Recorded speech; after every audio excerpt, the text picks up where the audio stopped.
So why the campfire? Well, the campfire. What is the focus of the campfire? What is the force which provides the gathering pull? Of course, it's the fire itself. Fire is one of the four elements to life: fire, water, air, and earth. Fire conjures many different feelings for different people. Its imagery is ambiguous, from passion to destruction, from safety to fear. And a spectrum of emotions are evoked alongside the images drawn. You yourself may want to note down the feelings that you have when you think about fire right now. For each of us, these things, these reflections are going to be different. For some, fire represents eternity through the metaphor of the eternal flame. So long as the symbolic flame is alive and burns, life and hope remains in the world. Fire is something we look for, sometimes on the horizon, as a symbol of hope. Fire for long been an excellent form of communication across long distances. Fire is warmth, and its sight may signify refuge from the cold outside.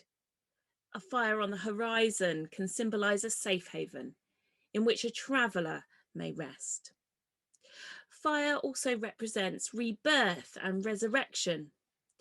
The role of fire in the symbol of rebirth is best known through the phoenix. The mythical phoenix dies by spontaneous combustion. It bursts into flames and disintegrates into ashes.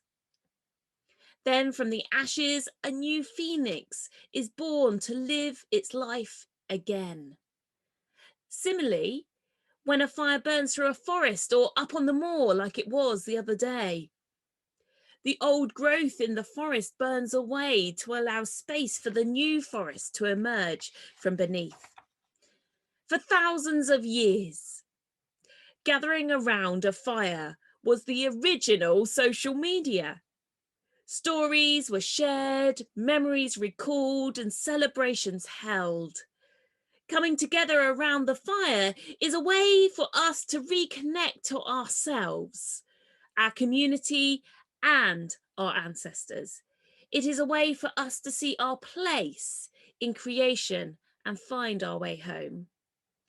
Learning to control fire did more than just keep out the wintry chill and develop cookery skills all those years ago. The campfire extended the day beyond sunset, promoted social interaction, entertainment, and art, and played a major role in the development and spread of human culture. The US anthropologist Professor Polly Weisner investigated the fire talk of the Kalahari Bushmen, who still today live as our hunter-gatherer ancestors did all those thousands of years ago. She found that conversations around the campfire differed greatly from those conducted during the day. 3/4 of daytime talk involved practical, economic issues and gossip.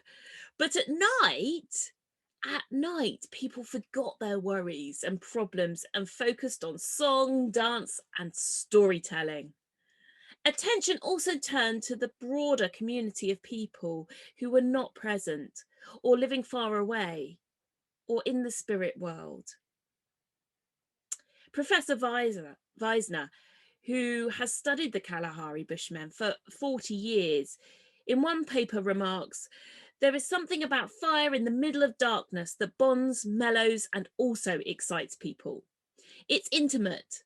Community around a fire is universally time for bonding, for entertaining, for a lot of shared emotions."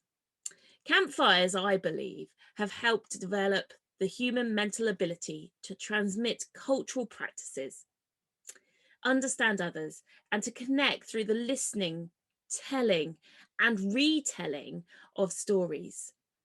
I can well imagine it as the backdrop to much of the oral tradition of the transcripts of the Bible that we have today. In the world I hold precious here with my family, we love a great campfire. We will often retreat to the woods at the bottom of the farm for a moment of different, a moment of occasion, a moment of reconnecting, a moment of honesty around a campfire. But in the building of the fire, well, that is something that can cause a little less harmony. With many opinions on how the process of building a fire should go. We will all gather wood. It's therapy, a challenge, a moment of exploration. Mini beasts are uncovered from under the log, but then there's always someone who accidentally snaffles someone's imaginary broomstick or burns the find of that perfect catapult twig. Then there's the tension of who holds ownership over the fire. Who is allowed to add more wood? And what is too much wood? Was the preparation and stacking rushed, ignored, or was a lot of thought put into it, allowing for the optimum air flow? All these questions will run wild in the minds around our campfire as we set it alight and then nurture it in those preciously held moments of ignition through to the magic moment when the heat holds the fire. It's deep and it's strong, the embers glowing and perfect for toasting marshmallows. I am not the process person. I rush to the goal. I am married to the painfully slow preparation is the key person. Our children are the spectrum of the difference between us. Therefore, the tension of the fire making can be a little, well, you all know what families are like. But then there's that moment, the moment I wish I could bottle, the moment held, frozen, as the chatter and bickering subsides and we listen, we breathe, we forgive, we connect. The moment is sounded by the crackle, by the light flickering, by the dimming of non-verbal communication, by the rest. Then it is then preceded seamlessly by the talking of one of those present and the listening from everyone else. As a story is shared or one is open about a feeling or expresses a vulnerability, something within that moment is completely perfect, healing and connects us, restoring all who are gathered. For me, the tensions and joys of the campfire experience are strong images of pioneering struggles and elations. The campfire construction and being offers insight and moments to reflect on our own pioneering journey. We start with the experiences, the expectations even. Pioneering offers a rest and retreat within the normal community context, a place of gathering and bringing together stories of life and experience, a safe space to embrace vulnerability, forgiveness and individuality, a place to connect with God. But in the building, we also have these questions. Who is it that is traveling with us? Who holds the ownership? How do people feel welcome to contribute? What should be considered before we even start building? The moment of being, the perfect place of healing, restoration, purpose, connection. Is this to be developed and how? And then there is that moment, the reality outside the campfire.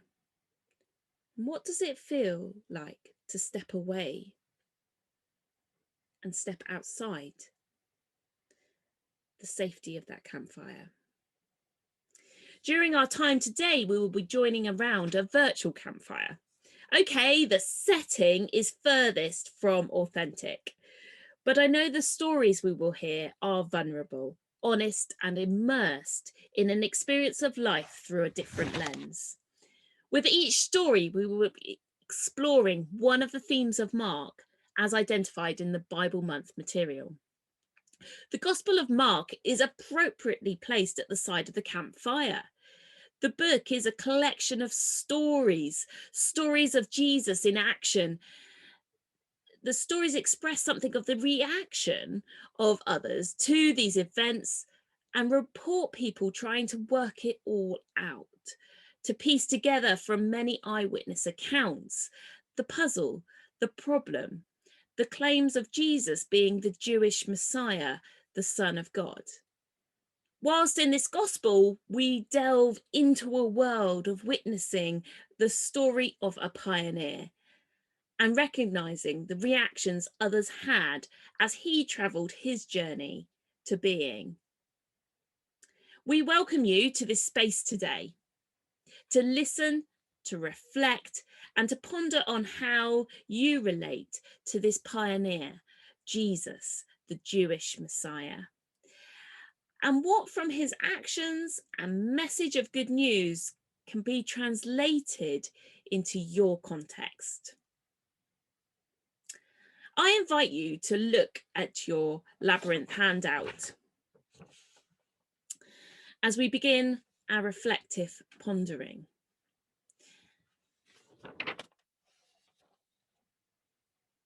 We enter a time to reflect, a journey with pauses.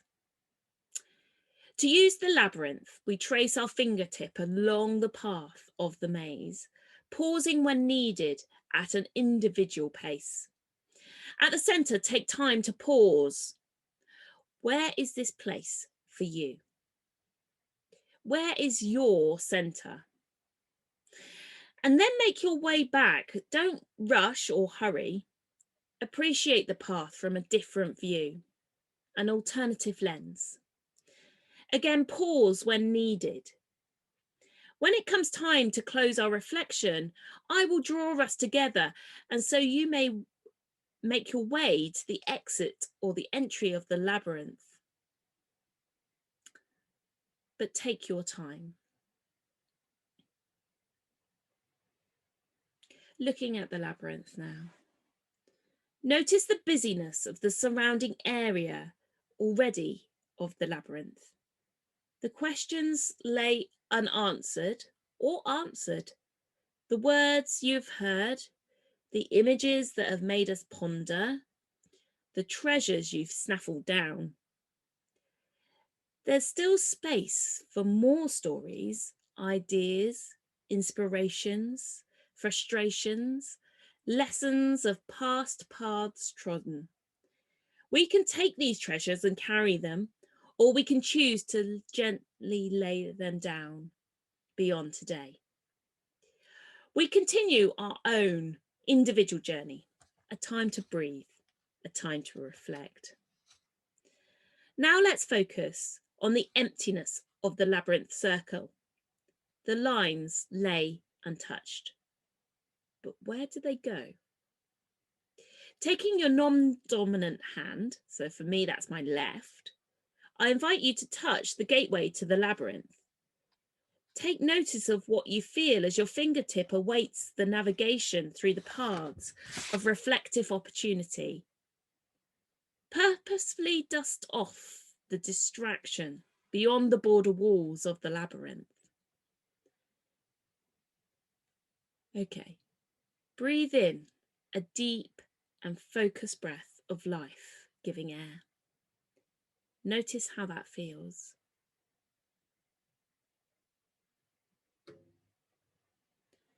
And again, but this time as you exhale, let go of those remaining niggling distractions that remain present. And now progress. continuing to contemplate, to trace your way through the labyrinth. Take your time, appreciating and paying attention to the scenery you are passing in your spirit and mind. Value and grasp the Holy Spirit's inspired words and images you encounter in the flow of reflection, absorbing all that we need to take within, storing and processing, treasuring and evoking. I give you time to reflect now. I breathe in all that is, awareness expanding to take everything in. My heart beats attentive to the miraculous creation of life. From the unnamed vastness beneath the mind, I breathe my way into wholeness and healing. Inhalation, exhalation. Each breath a yes of our first love, our calling, a journey and a coming home.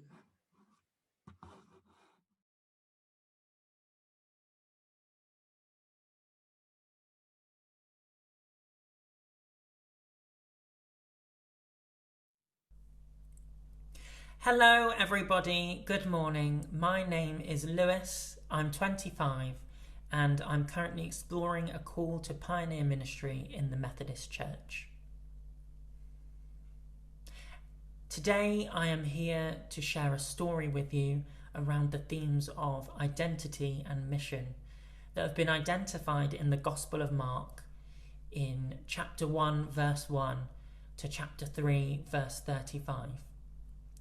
And it's these themes and this gospel that is being looked at as part of Bible Month this year. So my story begins quite some time ago now, whilst I was still studying for my undergrad in applied theology and performing arts at Bible College. And during my undergrad, I had been given this glimpse into the world of pioneer ministry and fresh expressions that had really sparked something in me, and I knew that this was an area of ministry that I had to explore further, and I didn't really know where that exploration would lead at that point, and I didn't know that exploration would take quite some time, but it did. And eventually that exploration led me to looking at a course at Cliff College, at a master's in mission with a specialism in pioneer ministry. And that sort of came to the forefront around this time last year. Now, I was quite anxious about re-entering into formal education for quite a number of reasons. But one of the main ones that was in the back of my head was that I might possibly have some sort of learning difficulty or difference that hadn't been picked up in my schooling so far. And I had this suspicion during my undergrad as well. And you might think, well, why didn't you, ask someone about it or tell someone about it? And I think I'd gotten into the unfortunate habit of comparing myself with others and thinking, well, I'm not struggling quite as bad as that person or this person, so maybe that's not me.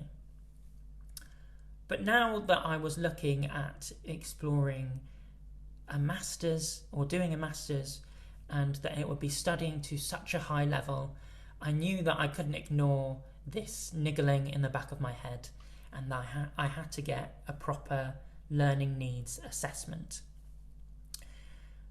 So I went for this assessment, and it turned out that I was right and that I did have dyslexia.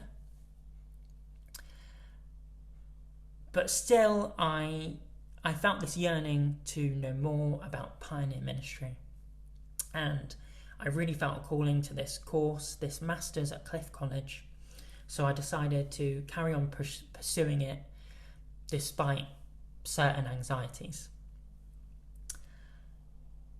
And when looking at the course more closely, I was looking to study part-time because I was working as well.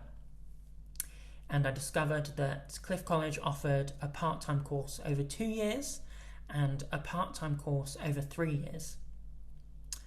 So having weighed these two up, I instantly thought 3 years is going to be much easier for me, especially with a new diagnosis of dyslexia.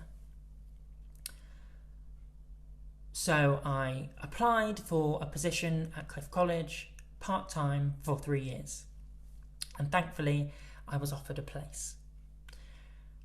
And then, after my place was confirmed, I applied for student finance. Only to find out that, unfortunately, student finance would only cover the course if I completed it in 2 years. And I had no other way of financing the course. And my anxieties had started building at this point. And it got to the point where I just said, sorry, God, I don't think I can do this. It's too much. It'll be too hard. And I essentially said no.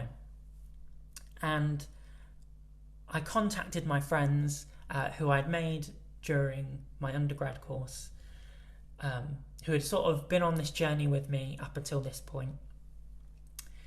And I said to them, I can't do this. This is impossible.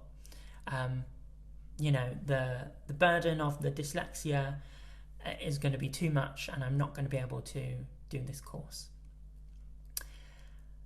And it was amazing because even though we were separated because we were in different places in the country, and obviously the pandemic was still really bad at that point, but I got so many messages of encouragement, and it was amazing how my friends, despite the fact that I'd identified all the negative things, all the things that were setbacks, all the things that would disadvantage me on this course, my friends, they identified all the good things, all the positive things, all the things that would spur me on and be an advantage to me.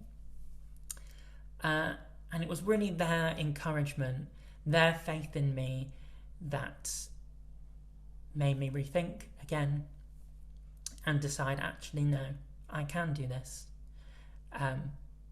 And you'll be happy to know that I have formally started my course now. I have finished the first module last month. Currently doing my first essay, so any prayers you can pass my way would be much appreciated. And now you're probably wondering, how does this story fit into the themes that we've identified, the themes of identity and mission in this first bit of Mark? Well, when I was reading this passage in Mark, the story that stood out to me the most was the story of the paralysed man. And I just want to read this little bit that stood out to me because it had never really stood out to me in such a bold way before. So just to remind you that Jesus had visited this house and it was full, it was packed to the brim. No one could get in, probably no one could get out either. And these friends came along with their friend who was paralysed, and they carried him, but they couldn't get in, so they lowered him down through the roof. And the passage says, and when Jesus saw their faith. Now, I don't want to theologize too much, but their faith, that's the friends' faith. These friends had such faith in what Jesus could do for their friend that they were willing to rip through the roof of a house and lower their friend down just so he could see Jesus. So this shows that sometimes it is the faith of our friends, of the community we've built around us, that can identify things in us that we might be blind to. It's those friends who keep us on that journey with Jesus and heading towards the things that God has called us to. So now I have 3 questions for us to ponder. Firstly, how do you interact with Jesus as friend? How do you interact with Jesus as friend? Secondly, how has friendship informed and influenced your ministry during the pandemic? How has friendship informed and influenced your ministry during the pandemic? And lastly, who has been a faithful friend to you? And how do you foster a healthy friendship with them? Who has been a faithful friend to you? And how do you foster a healthy friendship with them? Thank you for listening.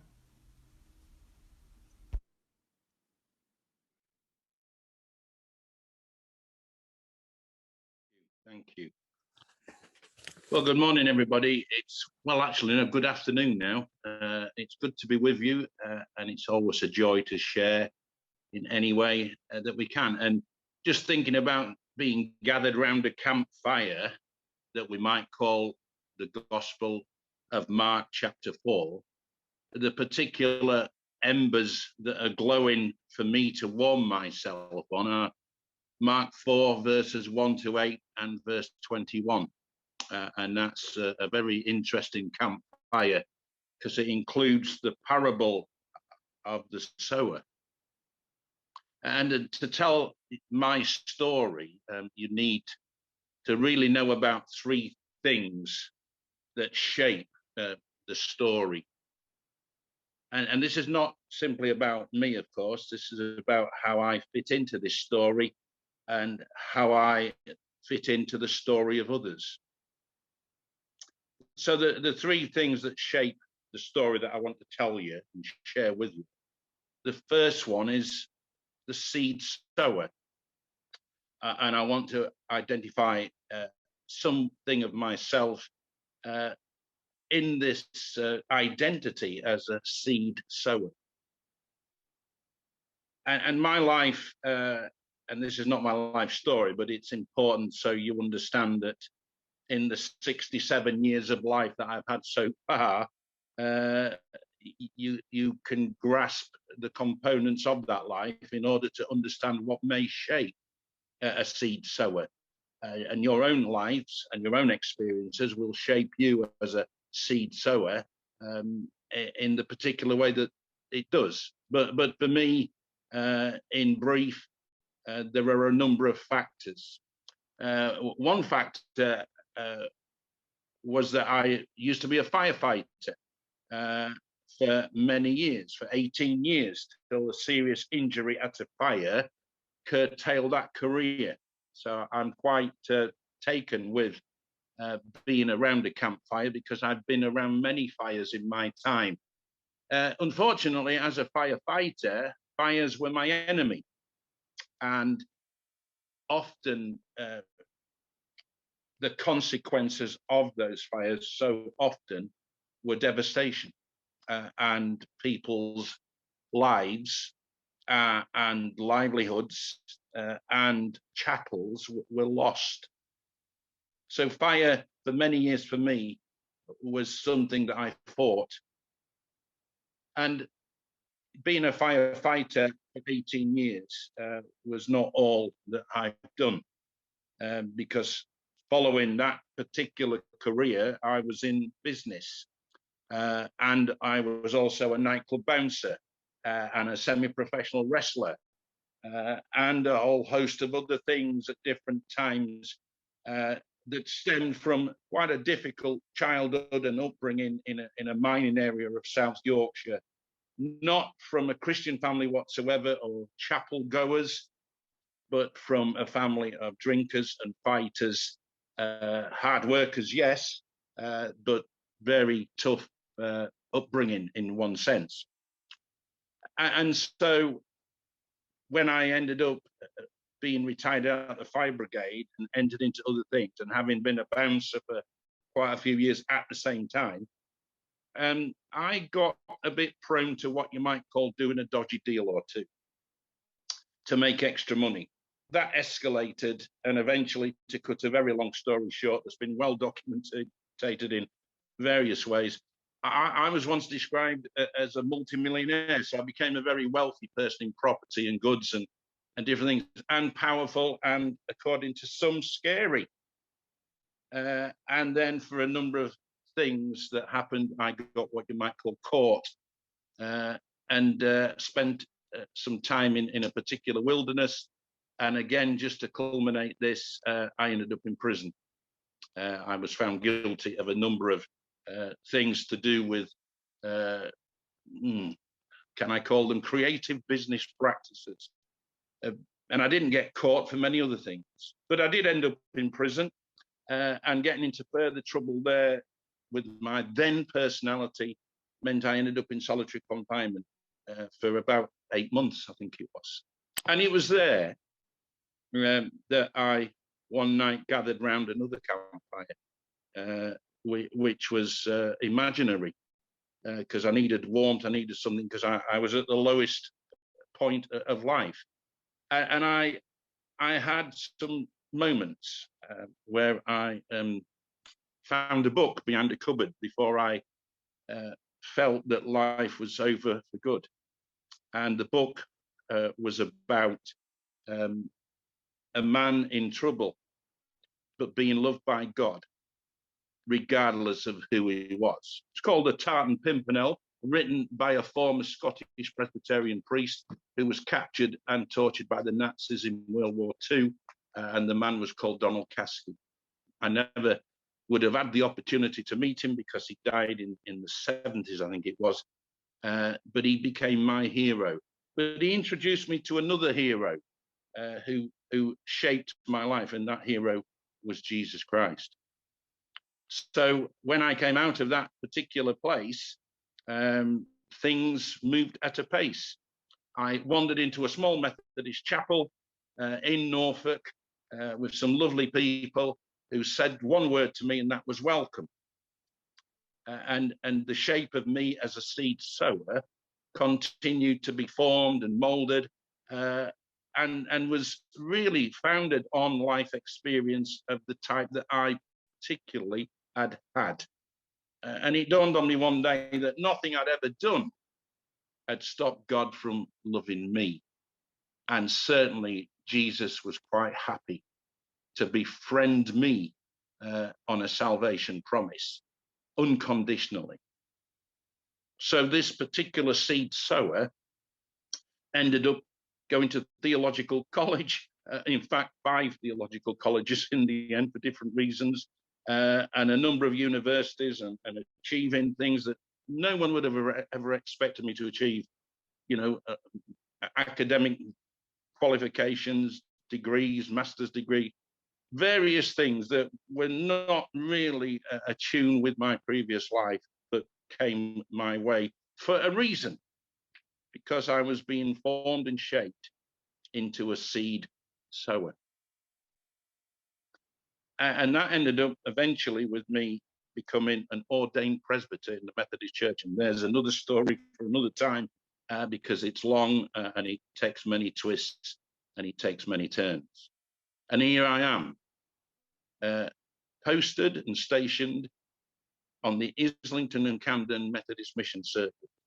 Yes, with pastoral charge of churches in Camden and Caledonian Road, and working with Archway and Islington Central, and involved with major new projects, particularly at Camden, where we've got a £17 million project happening, where the old church building is being developed and will evolve into a church with a boutique hotel attached to it. And this project has highlighted both good and bad things about the infrastructure of the Methodist Church. So this seed sower can tell you stories all day about this seed sower. But the point is, it's about Jesus. And the next part of the story for you to understand is the seed sower needs ground. And what is the ground? Well, the ground is the context. And the context usually contains people. So I have a number of contexts.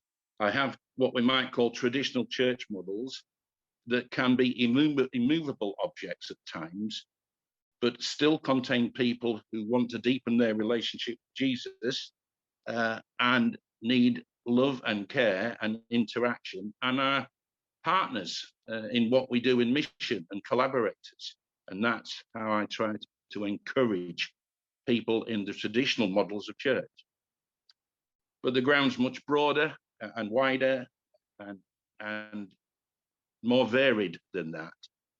So much of the ground that I cover as a seed sower can seem completely infertile, because I meet many who are addicts, what's described as homeless, drug dealers. And one of the skills apparently I have is I can be in the more violent world, because I have experiences that give me an insight on how to survive in those areas. So I venture both prior to lockdown and in some shape and form during lockdown into areas of life that perhaps not all would want to try to go. But perhaps we all, as seed sowers, do that. So the ground that I cover is varied and somewhat difficult, and certainly divided, and offers many differences. But when I sow seeds, wherever I might be, I'm not always, of course, the harvest, which is the third section that shapes this story. For the seeds that I've sown, I've never really met the harvesters, because I have no idea what may have happened next in the times that I've sown seeds in different areas of life. And I've worked in the south of England, in very affluent, middle-class white areas, where I did many funerals. I've worked in the Channel Islands as a pastor on the island of Sark, where I worked with a small, corrupt community in part, because tax avoidance was a big thing in their lives. But I uncovered that the gospel was thriving in the lives of people in a whole variety of contexts.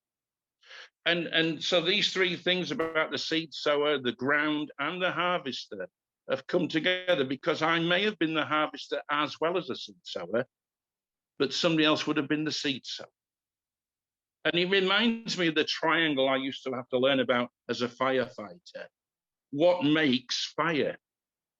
Fuel, that flow of air we talked about earlier, or oxygen, and a source of ignition. And we may think sometimes that we're one of those three things, or two, or all three of those three things, if we fall into the trap of elevating ourselves to the realms of perfect, when in fact we're imperfect and only perfect in Christ. And Mark's Gospel in chapter 4 brings us this parable. And perhaps the parable of the sower is asking us, as we share our story about our lives, our ministries, and our experiences, is Mark's Gospel asking us to understand what we call pioneer ministry, because that's a name that's applied to me by so many, as really bringing parables to life. And if we do in this particular context, and in light of warming our feet on the embers of Mark's Gospel as a campfire, perhaps we sow our seeds from a particular type of basket. And that may well be what we call a basket of contagious holiness. That's a mouthful. But this contagious holiness, well, I have spent many times on the streets of Camden around fires, actual fires. Just like I spent a time in prison on certain landings when people set fire to everything. I've been around fires that have been huge blazes and small burning embers. But I can approach anybody around any campfire. And I could say to them, as certain academic circles describe Mark 4, 1-8, verse 21 as, and I quote from a Harvard academic institute, that Mark 4, 1-8 and 21, and I quote, is a compositional unit whose external boundaries are determined by its internal structure. Now, I can really see that grabbing a homeless person, an addict, a drug dealer, a lost person, a person in church that is not quite sure how to let go of tradition, embrace new things, whoever and whatever the person is struggling with. I find that academic breakdown of Mark 4 may not well do the trick. I could say, like, I'm a pioneer and I'm a person called by God who is the first to see creatively respond to the Holy Spirit's initiatives with those outside the church, gathering others around them as they seek to establish new contextual Christian community. I can think that might be my basket of contagious holiness, and I think I'd be wrong. It's just a definition. I could say that I'm a pioneer, meaning that the pioneer church exists to be a gathering of kingdom people with kingdom passions who fulfill Jesus, kingdom purpose, kingdom people. We seek to reach people far from God, who are bound to the prison of this world with the life-changing message of Jesus and his gospel. That's a powerful statement, but will it be an attractional model to the heroin addict sat outside Sainsbury's on a cold Monday night, wet and freezing and angry and scared and lost and in need of the next fix? Will that create a conversation or build in any shape or form a community? Or I could use another method. I could offer them a Jaffa cake. And that's what I was offered by a prison chaplain when I went into a meeting.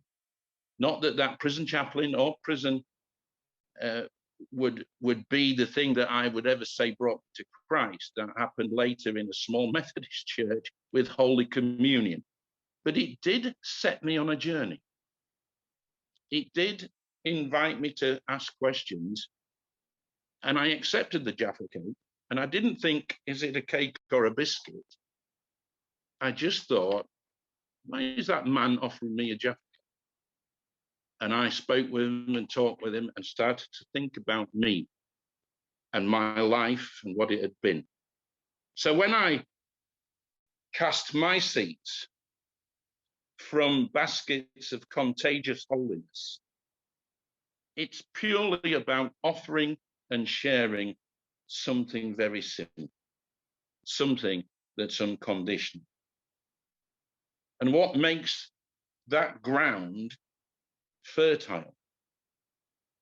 I think the only thing that makes it fertile is I do not see, as a pioneer minister, any boundaries, any fences, anything that I would impose to stop me saying to anybody, there's nothing that you've ever done or could ever do that would stop God loving you.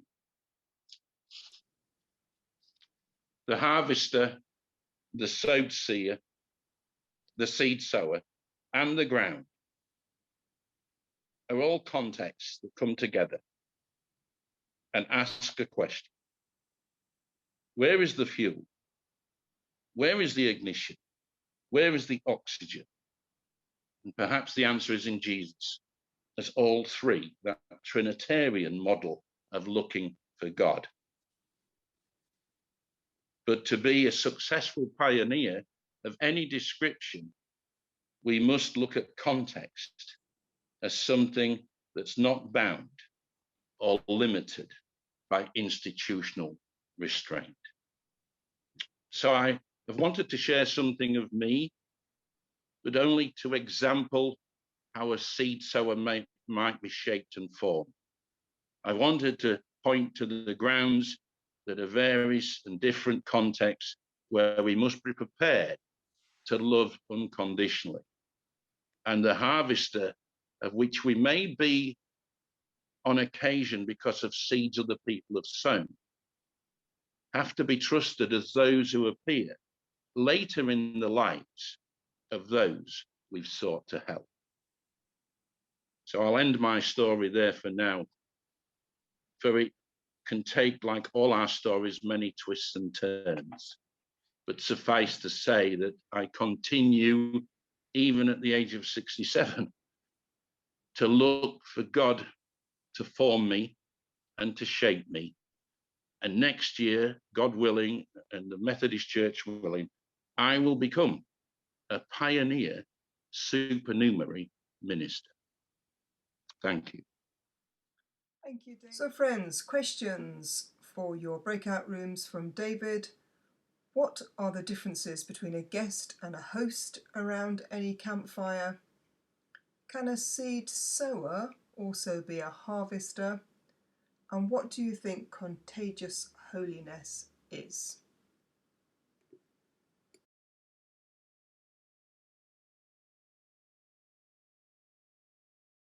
Everybody, it's great to be here alongside you all today.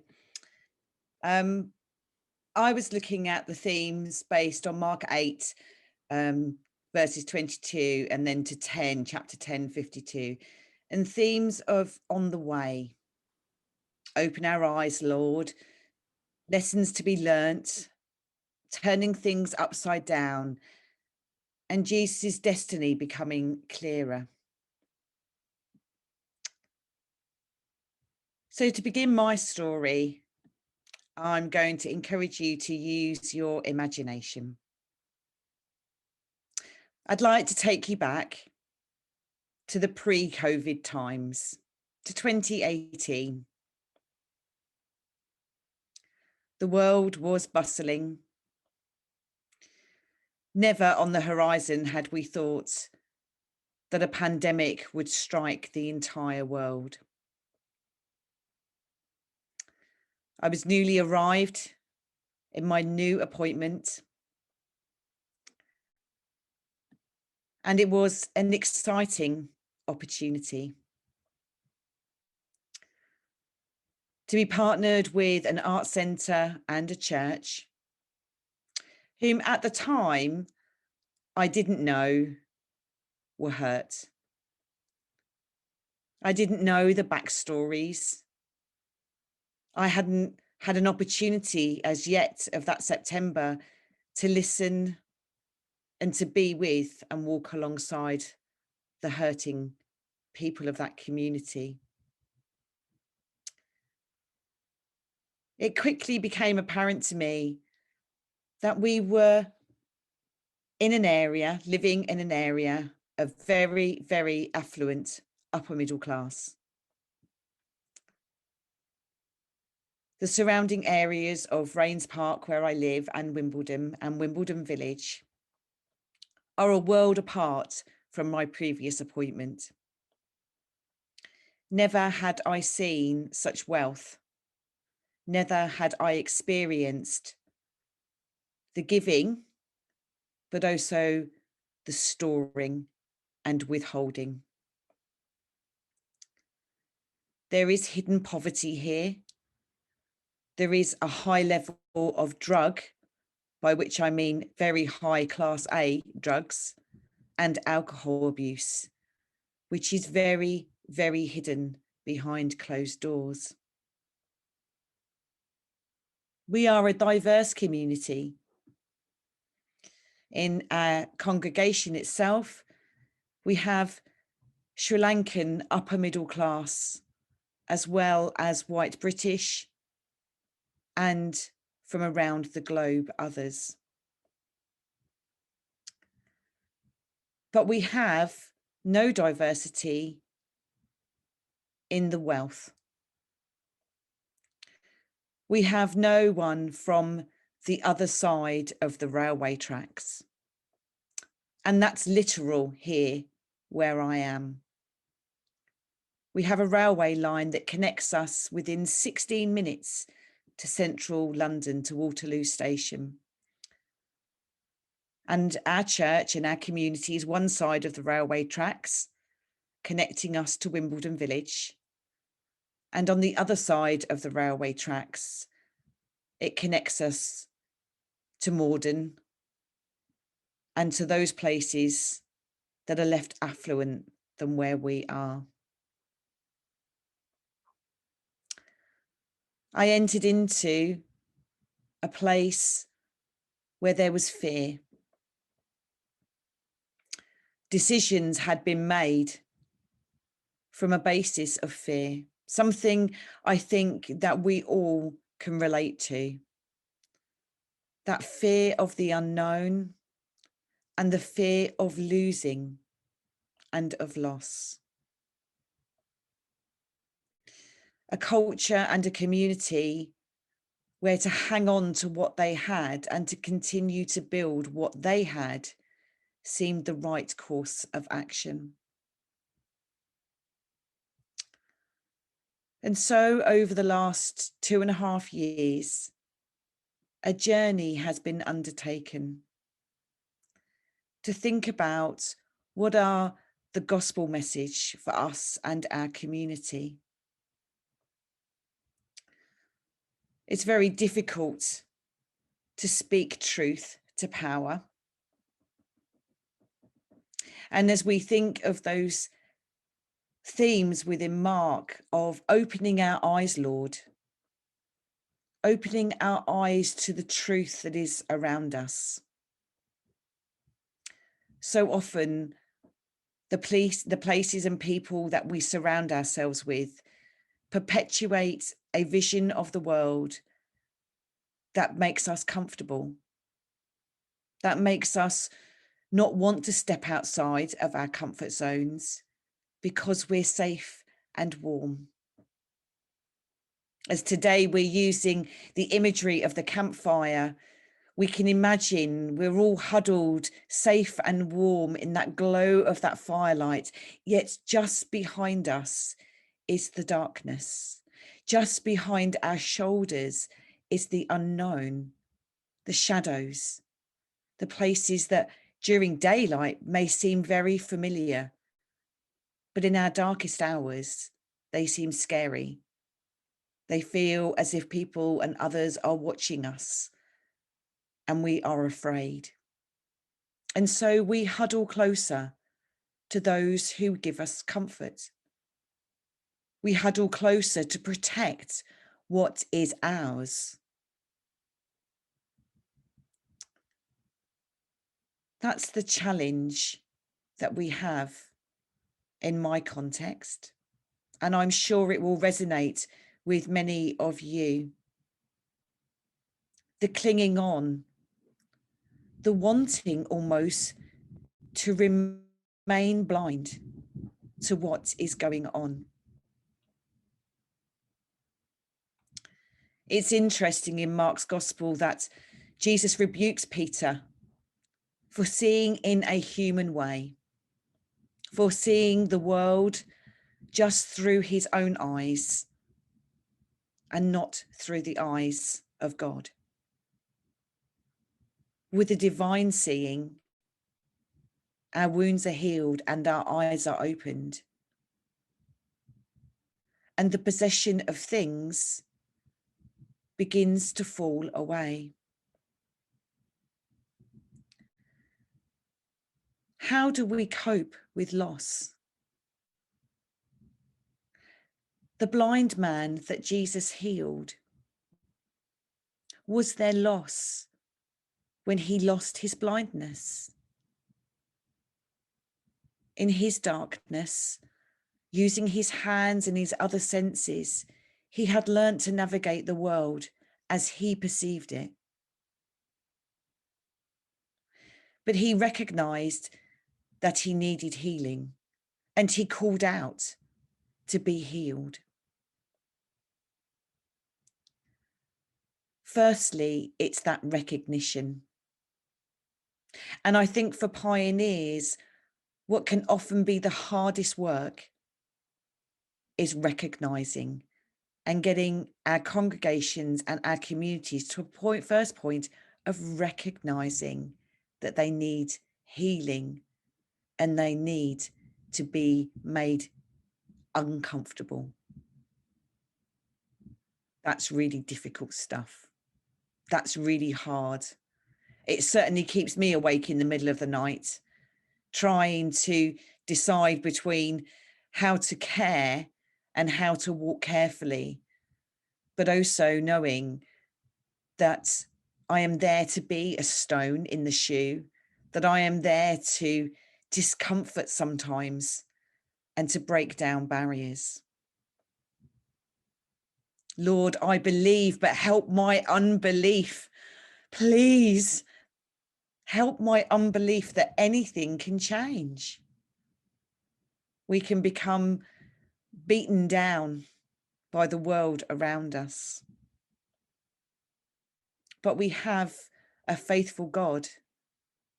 And Jesus showed us the model of how to live our lives faithfully and to keep on trying again and again, picking ourselves up and looking at the way to see divinely, embracing that way of suffering and humiliation. For so many in my community, the thought of humiliation, the thought of their secrets being uncovered, of abuse in many, many different kinds, is so scary that they would rather carry on with the abuse than to be healed. And so, as we move forward through the other themes, I'd like to give us 3 questions in which to explore later. How do we speak truth to those who have historically held power and struggled to let it go? When we're in communities where those with power, wealth, and status cling on because it's historically their way. And how do we as pioneers speak truth into that? How to move from a comfortable theology. We all like our comfortable stuff that we understand. Some of us have more understanding than others and have certificates and stuff to prove their understanding of theology, and are comfortable with the way and their knowledge and their understanding. But how do we move to a disruptive theology? And I think that's the challenge for pioneers, to embrace the disruptive, that we don't know it all.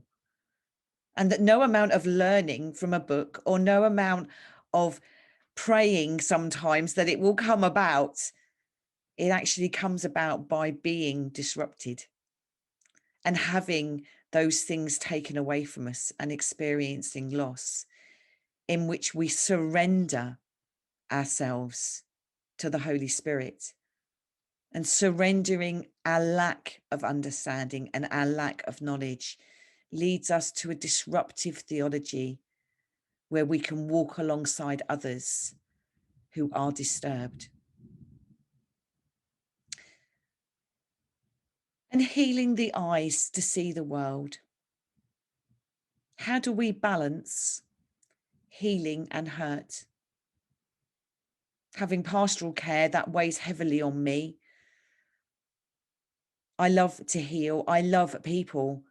I don't want to disturb them. I don't want to make them uncomfortable. But I keep going back, especially for me as a reader, to C.S. Lewis, and my favourite part of The Voyage of the Dawn Treader, when Aslan strips away Eustace's dragon. It hurt. Eustace cried out in agony as Aslan's claws ripped away every scale and then bathed him in the healing waters. It wasn't done out of fear or viciousness.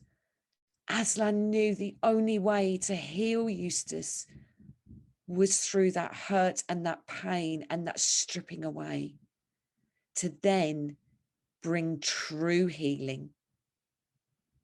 And that's a real challenge for us to understand that balance. Thank you for your time this morning as I hand back over to Fiona and our next storyteller. So again, friends, conversations for your breakout rooms. How do we speak truth to those who have historically held power and struggle to let go? How to move from a comfortable theology to a disruptive theology? Healing the eyes to see the world. How do we balance healing and hurt? The original invite from Fidge, or what's your real name? Fiona, asked me to speak today, said, we need a story from you that highlights the heart of the theme of the Gospel of Mark, which takes that theme and embeds it in the dirt, grime and grit of your pioneering ministry journey. And I thought, I can do that. Then it went on to say, we need to hear stories from the coalface, stories of depth and substance, of inspiration, frustrations, tears, joy, blood and reality. I thought, I'm a pioneer minister, I can definitely do that. Then it said, can you do theme 4, Passion Week? And that's when the panic set in. But once you split that down into confronting the establishment, being watchful, being a hope in the midst of darkness and retelling the story, I hope with God's help that I can do that. So how does God's story meet Nick's story in this journey of being a pioneer in Scotland? Well, for a start, it doesn't really start in Scotland. So for a moment, I need to take you back to 2006, a very different world and a place where I was having a huge argument with God about my call to ministry and how somebody so anti-establishment with such a hatred of institutional church politics could ever really fit in as a presbyter in the Methodist Church. Now, don't get me wrong, I knew that's what God was calling me to be. I'd known that for years, and that's a whole different story. But the exceptional thing about 2006, though, was the lining up of two things which helped create the path ahead.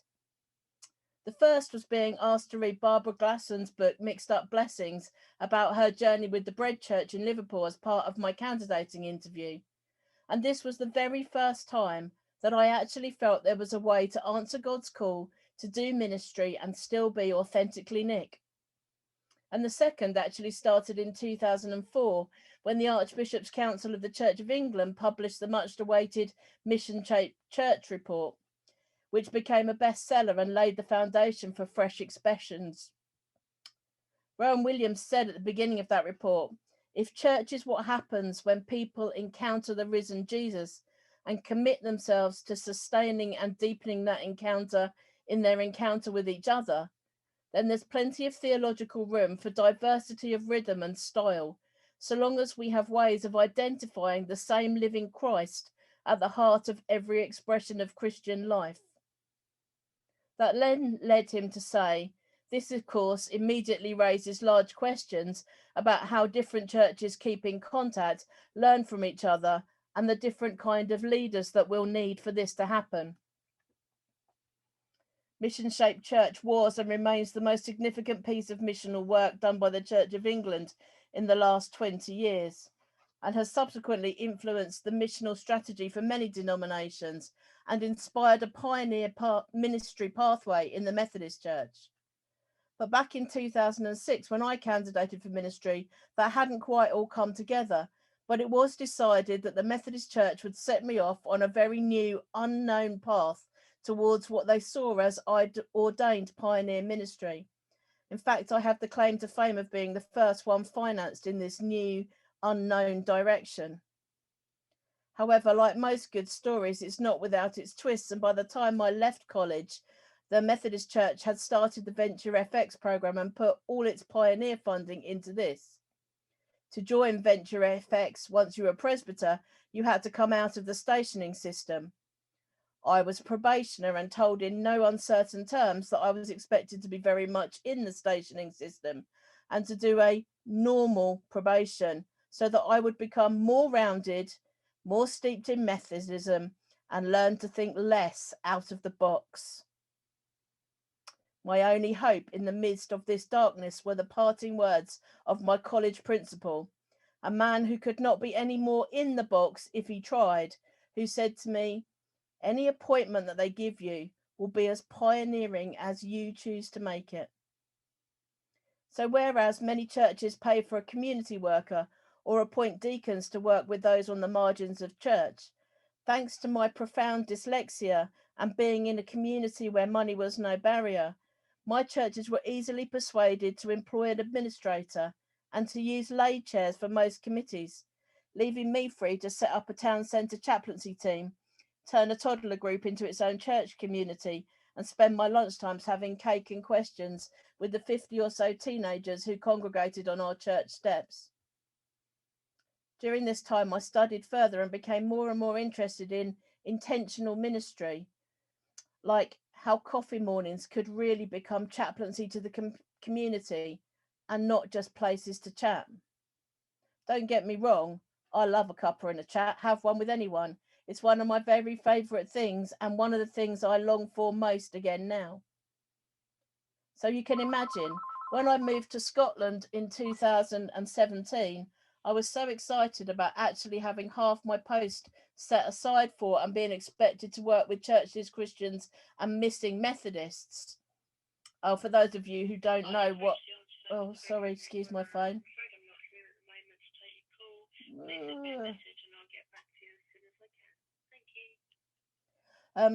Missing Methodists were brought up in Scotland because the last census up here said that there were 10,000 people who identified themselves as Methodist, and we only have 2,000 attending Methodist churches. So they were deemed to be this mass group of Methodists who were missing in Scotland, presumed lost, and we needed to find them. It turns out that most of them just live in areas where there are no Methodist churches, and so they joined the local church.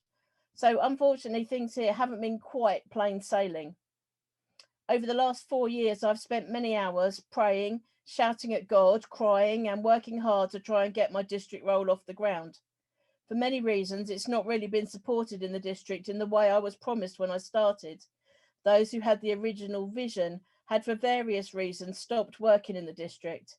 I've at times felt let down, lost, and alone. I also came here with very little real knowledge of Scottish geography, which has been a real shock to the system. And I set off on this strange journey with a lovely, well-meaning support group who had no real idea of how they were supposed to help me and who were pulling in two very different directions, one of which was bums on seats and me single-handedly saving Scottish Methodism. But when I came, I didn't bring with me my superhero cape, and I've always known two things very clearly. God's objective is kingdom building, not bums on Methodist seats, and I'm not called to be anyone other than Nick. So in the beginning, I tried many things: a prayer stall in the centre of Edinburgh, tea and sing in Fort William with the former chair of district, a morning with a supernumerary minister in Perth city centre, answering life and faith questions with those who were shopping. And all of these things had varying degrees of success, depending on how you measure success. But I've always known that really I needed to be in the places where most people are. So amidst more angst, prayers, frustration, tears, and some very hard and lonely days, my stall has emerged in its current form and become what I do. So the stall and I tour around Scotland, making appearances at craft fairs, at Errol Market, which is described as Scotland's biggest boot fair and indoor market, agricultural shows, and the side stalls at Highland Games. The stall has two parts. One sells things to raise funds for all we can, and everything on it is recycled or reused. Candles made from old candle ends, leather-look notebooks from brown paper bags, journals from scrap paper and junk mail, flowers from plastic bottles and bags made from duvets. My best seller, especially at church events, are the carefully folded book angels made from old copies of Methodist CPD. It's probably a disciplinary offence, but it definitely has the best pages for book folding. The other half of my stall is very different. It has paintings with scripture verses written on, free to anybody who wants one. Candles for people to light. A prayer tree where people can leave their prayers. But most importantly, it offers people a space to stop for a minute in the busyness of the day, in the busyness of the marketplace, and take a minute to breathe and focus on God. The stall inevitably leads to many interesting conversations, especially at the market, which usually start with, why are you here in your clerical collar on a Sunday morning and not in a church preaching? It's also led to many prayer requests, prayers for friends, family, communities, pets, and once I was even asked to pray for a large Highland cow before a big competition, but it did only come second, so my prayer technique clearly needs a bit of work. Unfortunately, COVID's put pay to the stall and its outings. For now, all our gigs have been cancelled, and I've had to come face to face with the part of the covenant prayer which talks of being laid aside. A year of being locked down and cancelled has felt like the long days after Jesus' death, when the disciples felt abandoned, lost, and alone. The difference is, though, that we are resurrection people, and I, unlike the disciples, know the end of the story. And so I wait with joy and expectation for a post-pandemic resurrection. I hope that this small glimpse into my story leaves you with the knowledge that however dark the journey seems at times, there is always a light in the darkness, and the darkness can never put it out. And I leave you with 3 questions to ponder. Is Rowan Williams right about what makes a church a church? Is it what happens when people encounter the risen Jesus and commit themselves to sustaining and deepening that encounter in their encounter with each other, wherever that takes place? How do we as pioneers take ordinary everyday things and places and make them intentionally missional? And what can we learn from having had a time of being laid aside or feeling laid aside, even in the busyness?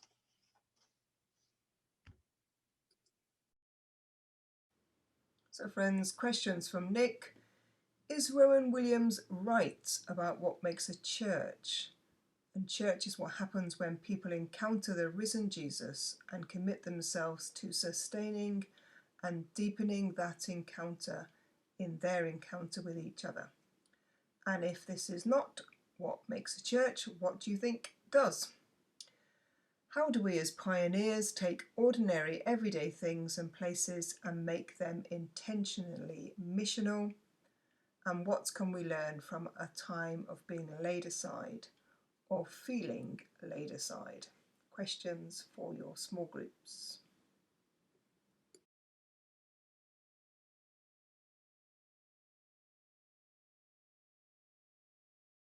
I'm impressed. Wow. There is so much that has been discussed this morning. I was reflecting earlier on my favourite campfires that I have been a part of in the past, and I think this is definitely joining my list because there has just been so much wisdom, so much experience, just so many amazing stories shared. So these are my reflections on what I've heard. It's certainly not going to be everything because there has been so much, but I was encouraged to see some of these things reflect in the comments you've just been putting on the chat, so hopefully that means you've been hearing some of the same things I have.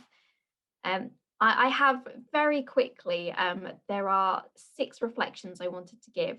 3 are kind of focusing on us and 3 are reflecting on the work, if that's not a completely artificial separation.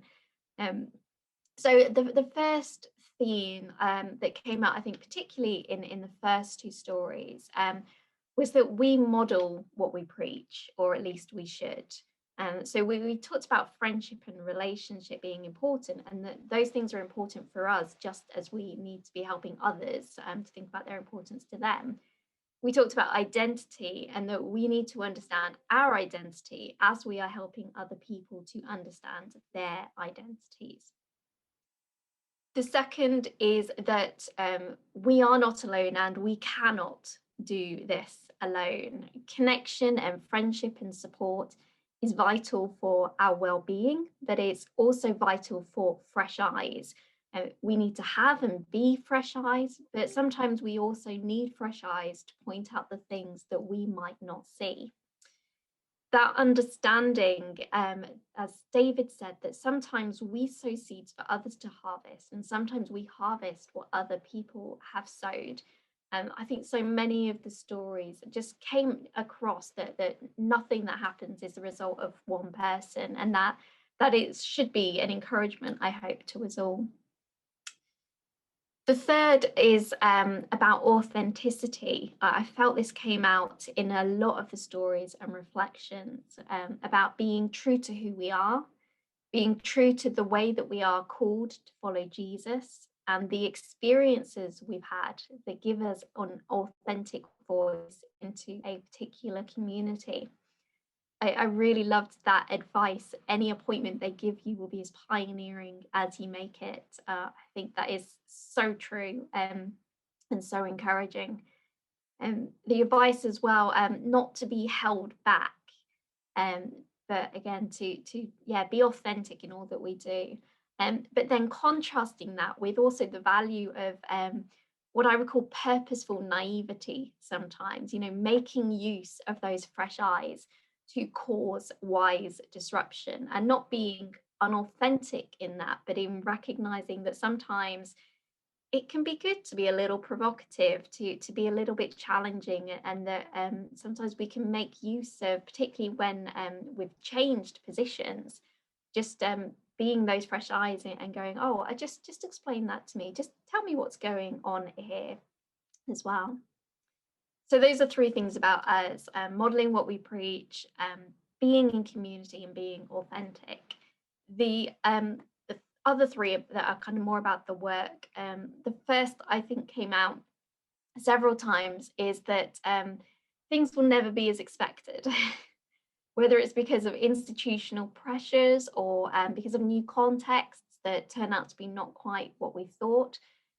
Things are going to be frustrating, and they're going to be disappointing sometimes, and acknowledging that reality, I think, is really important. And then going, okay, so what am I going to do about it?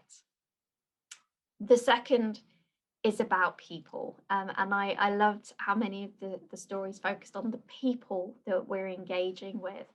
What are their stories? What will connect with them? If we're going to be intentionally missional, what are the new things that will meet people's needs? And what are those things that are already going on, where the people already are, and so we can move to where they are? And that comment at the end, I think it was Sally that said, journeying with people, not doing things to or for them, I thought was brilliant. And then the final point was just to say that I was so encouraged to see that, we were talking today about live stories, about real experiences, about things that are going on in the world, but they're all based on these themes from Mark.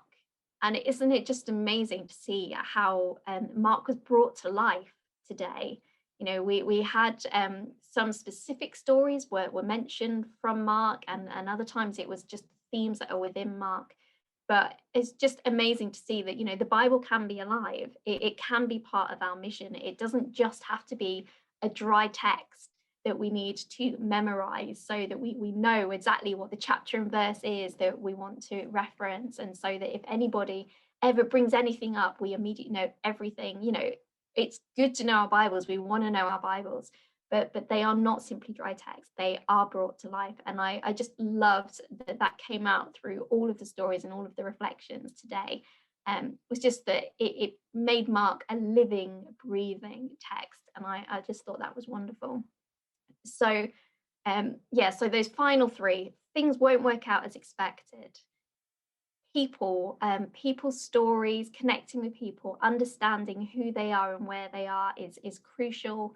And third, just that the Bible is a living missional text.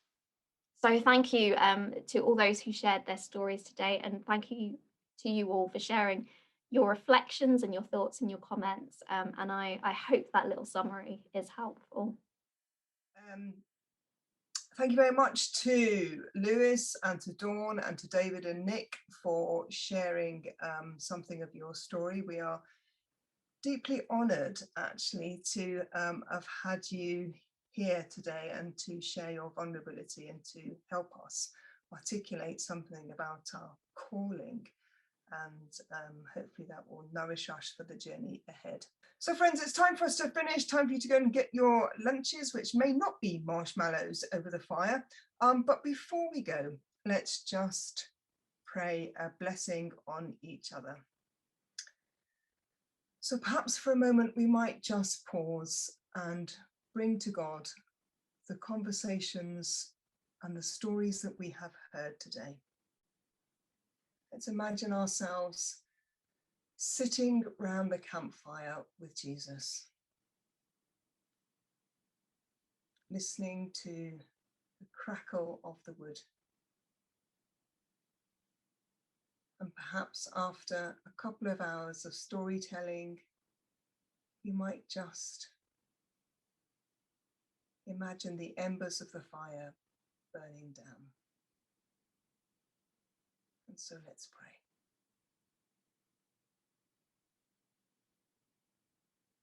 Storytelling God of blazing bonfires and familiar gestures, of questions, tears, and laughter, of conversations round the fire.